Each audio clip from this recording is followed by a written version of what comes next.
Imaginez le Maroc. Les souks animés de Marrakech, emplis de l'odeur des épices et des appels rythmés des marchands. Les plages ensoleillées d'Agadir, où les vagues turquoises s'écrasent sur le sable doré. Les majestueuses montagnes de l'Atlas, leur sommet perçant le ciel bleu clair. Mais derrière cette façade de carte postale se cache une autre réalité. Une réalité où des familles luttent pour mettre de la nourriture sur la table, où la hausse du coût de la vie assombrit le quotidien. Voici l'histoire de la crise silencieuse du Maroc. Une histoire de difficulté, de résilience et du besoin urgent de changement. Voici l'histoire de la façon dont, pour de nombreux Marocains, la douceur de vivre s'est transformée en amertume. On n'y arrive plus. Ce sentiment, murmuré à voix basse dans les foyers marocains, en dit long sur le climat économique actuel. Le coût des produits de première nécessité, de l'alimentation au carburant en passant par le logement, a grimpé en flèche, laissant de nombreux citoyens aux prises avec des difficultés pour joindre les deux bouts. Les salaires, cependant, n'ont pas suivi cette inflation. Le salaire minimum, bien qu'augmenté récemment, reste cruellement insuffisant face à la hausse des prix. Pour beaucoup, le revenu mensuel couvre à peine le loyer, laissant peu de place à l'alimentation, à l'éducation ou aux soins de santé. La situation est particulièrement dramatique pour les populations vulnérables, comme les familles à faible revenu, les retraités et les habitants des zones rurales. Pour eux, chaque jour est un combat pour la survie. Chaque matin, je me réveille avant l'aube pour préparer le petit déjeuner de mes enfants. C'est un rituel quotidien, un moment de calme avant que la journée ne commence vraiment. Avec la hausse du coût des denrées alimentaires, leur offrir un repas nutritif est devenu un défi quotidien. Les prix augmentent sans cesse et il devient de plus en plus difficile de trouver des produits abordables. Voici Fatima, une mère célibataire de 3 enfants vivant dans un petit appartement à Casablanca. Elle travaille dur chaque jour pour subvenir aux besoins de sa famille. Son cœur est lourd d'inquiétude alors qu'elle doit faire face à la difficulté de nourrir ses enfants.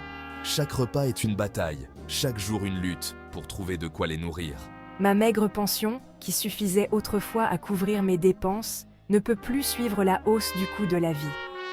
Les factures s'accumulent, et je ne sais plus comment y faire face. Je suis contraint de compter sur la générosité de mes enfants, ce qui me prive de ma dignité et de mon indépendance. C'est une situation difficile à accepter pour quelqu'un qui a travaillé toute sa vie. Voici Omar, un enseignant retraité de Fès. Il a consacré sa vie à l'éducation, mais aujourd'hui, il se retrouve à lutter pour joindre les deux bouts. Ce ne sont là que 2 visages parmi tant d'autres, dans un océan de difficultés. Des histoires qui se répètent dans tout le pays. Des histoires qui illustrent le coût humain de cette crise économique. Chaque visage raconte une histoire de résilience et de courage face à l'adversité.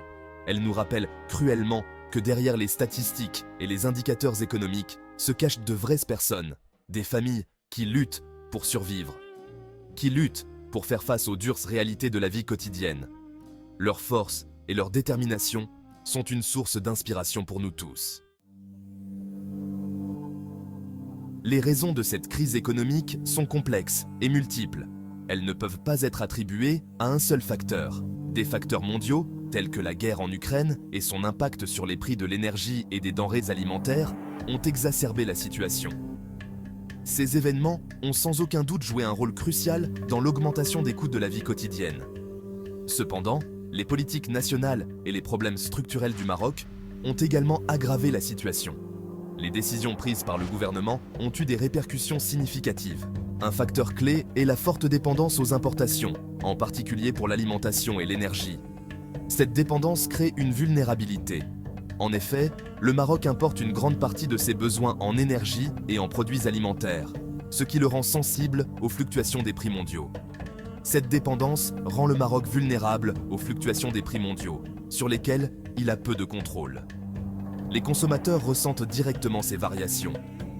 Les familles marocaines doivent souvent faire face à des hausses de prix imprévues, ce qui complique leur gestion budgétaire. Un autre facteur aggravant est la lenteur de la diversification économique.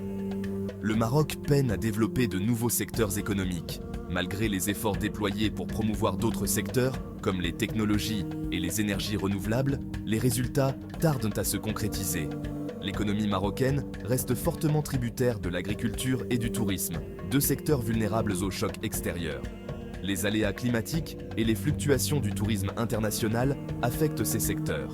Ces deux secteurs sont particulièrement sensibles aux conditions climatiques et aux crises internationales, ce qui les rend instables. En effet, telles sont les racines de la crise, un réseau complexe de facteurs mondiaux et nationaux qui ont plongé de nombreux Marocains dans l'incertitude économique. La combinaison de ces éléments crée une situation difficile à surmonter. Cette crise a plongé de nombreux Marocains dans l'incertitude économique, les laissant face à un avenir incertain et des défis quotidiens croissants. Le gouvernement marocain a pris certaines mesures pour faire face à la hausse du coût de la vie. Il s'agit notamment de l'augmentation du salaire minimum, de l'octroi de subventions pour les produits de première nécessité et du lancement de programmes sociaux destinés à soutenir les populations vulnérables. Toutefois, les critiques estiment que ces mesures sont insuffisantes et souvent mal ciblées. Ils dénoncent le manque de transparence et de responsabilité dans la gestion des fonds publics, ainsi que la lenteur des réformes structurelles nécessaires pour s'attaquer aux causes profondes de la crise. Il existe un sentiment croissant de frustration parmi les citoyens qui ont le sentiment que le gouvernement n'en fait pas assez pour alléger leurs souffrances. Les conséquences de cette crise économique se font sentir dans tous les aspects de la société marocaine. Les familles sont contraintes de faire des choix difficiles, en réduisant leurs dépenses en biens et services essentiels. L'éducation et les soins de santé sont souvent sacrifiés, car les familles donnent la priorité à la nourriture. La crise a également alimenté les tensions sociales. Les manifestations, autrefois rares au Maroc, sont de plus en plus fréquentes, les citoyens descendant dans la rue pour exprimer leur colère et leur frustration. Le sentiment d'inégalité grandit, beaucoup estimant que le poids de la crise n'est pas partagé équitablement. La situation est difficile, mais elle n'est pas sans espoir. La résilience du peuple marocain, son esprit de solidarité et sa détermination à créer un avenir meilleur sont autant de lueurs d'espoir en ces temps difficiles. Face à cette crise, il est plus important que jamais que les Marocains s'unissent dans un esprit de solidarité. Ce n'est pas le moment de la division ou du désespoir. C'est le moment d'agir, de faire entendre notre voix et d'exiger le changement. Nous devons nous serrer les coudes et exiger de nos dirigeants qu'ils accordent la priorité aux besoins du peuple. Nous devons les tenir responsables de leurs promesses et insister sur la transparence et la bonne gouvernance. Nous, citoyens du Maroc, avons le pouvoir de façonner notre propre destin. Faisons de cette crise une opportunité pour construire une société plus juste et plus équitable pour tous. Si les défis sont de taille, ils ne sont pas insurmontables. Avec de la détermination et de la collaboration, nous pouvons surmonter ces obstacles. Des mesures concrètes peuvent être prises pour lutter contre la hausse du coût de la vie et créer une société plus juste et plus équitable. Cela nécessite des efforts concertés de la part de tous les secteurs de la société. Une étape cruciale consiste à réduire la dépendance du Maroc vis-à-vis des importations. En favorisant la production locale, cela passe par des investissements dans l'agriculture locale, ce qui permettra de renforcer l'économie nationale. La promotion de pratiques agricoles durables qui respectent l'environnement et préservent les ressources naturelles et le soutien aux producteurs locaux afin qu'ils puissent prospérer et contribuer à la sécurité alimentaire du pays. Il est également important de créer des emplois mieux rémunérés, qui offrent des perspectives de carrière et de développement personnel, et d'améliorer l'accès à l'éducation, pour que chaque citoyen ait les compétences nécessaires pour réussir, et aux programmes de formation qui permettent de se spécialiser et de répondre aux besoins du marché du travail. Les citoyens seront ainsi en mesure de participer pleinement à l'économie, en créant des entreprises et en innovant, et de subvenir à leurs besoins, en assurant une vie décente pour eux-mêmes et à ceux de leur famille, en leur offrant un avenir meilleur. L'action citoyenne est également essentielle. En nous organisant, en défendant nos droits, et en travaillant ensemble et en demandant des comptes à nos dirigeants, nous pouvons faire entendre notre voix. Nous pouvons créer le changement que nous voulons voir. Ensemble, nous avons le pouvoir de transformer notre société pour le mieux. Même dans les moments les plus sombres, l'esprit humain trouve le moyen de briller. Partout au Maroc, des histoires de résilience, de soutien communautaire et d'espoir indéfectible offrent un puissant antidote au désespoir. Dans les quartiers et les villages, les communautés s'unissent pour soutenir les plus démunis. Les voisins partageant le peu de nourriture qu'ils ont, des bénévoles organisent des collectes de nourriture et des associations locales fournissent des services essentiels aux populations vulnérables. Ces actes de bonté, aussi modestes soient-ils, témoignent de la force d'âme du peuple marocain.